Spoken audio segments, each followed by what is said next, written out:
भेटाइल गोरिया हो आशिक के अपना रुआ के, तहरा का भेटाइल गोरिया हो आशिक के अपना रुआ के।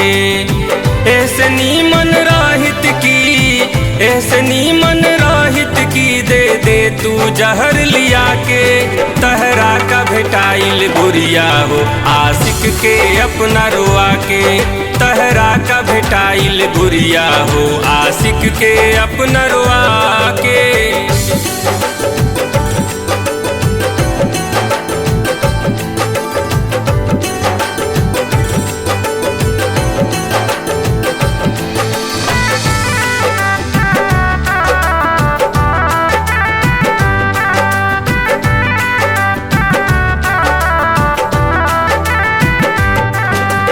हमरा खातिर तू भागत रहलू रोजे अपना स्कूल से, लव लेटर तू लिखत रहलू गोरिया हो अपना खून से। तू जवन कैलू वो प्यार ना हवे, तू जवन कैलू वो प्यार ना हवे, तहरा के जे आपन कहल वो तहार ना हवे। सौदा मत करिहा प्यार के फिर कबो, सौदा मत करिहा प्यार के फिर कबो, ई प्यार के महफिल ह कोनो बाजार ना हवे।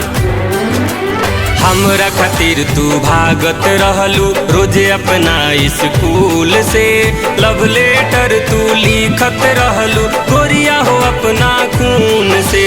भूल गईलू बचपन के मोहब्बत, भूल गईलू बचपन के मोहब्बत, यार स्नेह लगा के, तहरा का भेटाइल गोरिया हो आशिक के अपना रुआ के, तहरा का भेटाइल गोरिया हो आशिक के अपना रुआ के।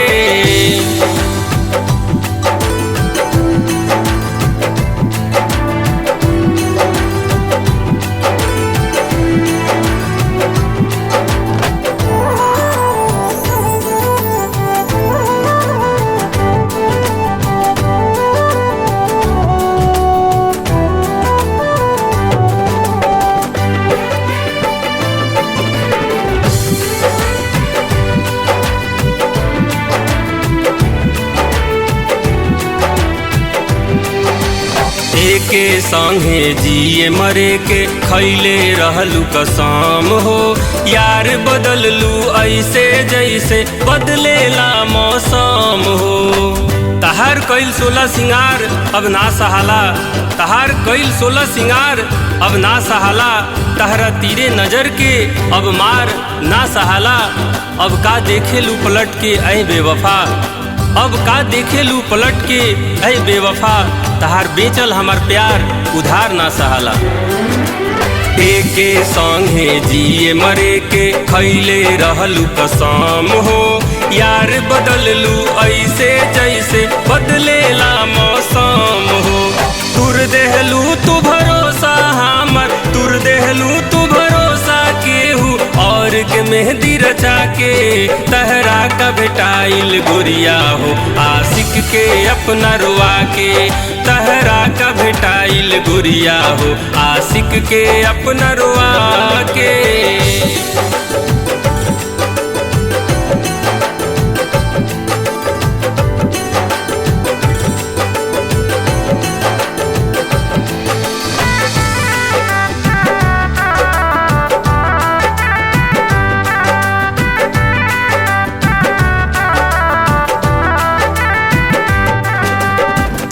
रह तू खुश रह बस इहे दुआ देत बानी हो, प्रेमी परमेश्वर के संग में कटिहा खूबे चानी हो। हमार सोचल सपनवा चकनाचूर हो गईल, हमार सोचल सपनवा चकनाचूर हो गईल, जे आपन रहे उहे हमसे दूर हो गईल। तू बेवफाई कैलू तबो तहार दुख देखल ना जाला, तू बेवफाई कैलू तबो तहार दुख देखल ना जाला। दुआ देवे खातिर ई दिल मजबूर हो गईल। जहाँ रह तू खुश रह बस इहे दुआ देत बानी हो, प्रेमी परमेश्वर के संग में कटिहा खूबे चानी हो। परदीप प्रेमी के मैयत पर, परदीप प्रेमी के मैयत पर हंसिहा खूबे ठठा के, तहरा तहरा का भेटाइल गुरिया हो, आशिक के अपना रुआ के। तहरा का भेटाइल गुरिया हो, आशिक के अपना रुआ के।